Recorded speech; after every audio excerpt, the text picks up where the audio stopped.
खबर शामिल करते हैं शमशाद अली मलिक की। गुजरात पुलिस थाना टांडा ने डकैती की बड़ी वारदात ट्रेस करके 2 मुलजिमान गिरफ्तार कर लिए। माल मसरूक का 9 लाख रुपए और वारदात में इस्तेमाल होने वाला असला बरामद।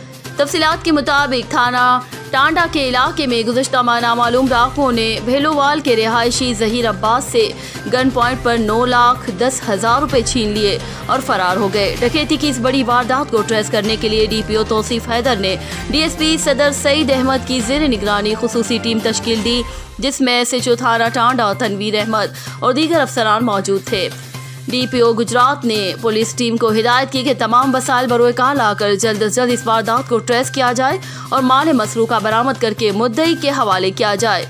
पुलिस टीम ने दिन रात मेहनत करके और टेक्नोलॉजी को बरोकार लाकर 1 माह के अंदर वारदात में मुलविस दोनों मुलजिमान को गिरफ्तार कर लिया, जिनके कब्जे से मसरूका रकम 9,10,000 रुपए और वारदात में इस्तेमाल होने वाला असला 2 अदद पिस्टल 30 बोर बरामद हुआ। जबकि मुलजिमान की मजीद इंट्रोगेशन जारी है।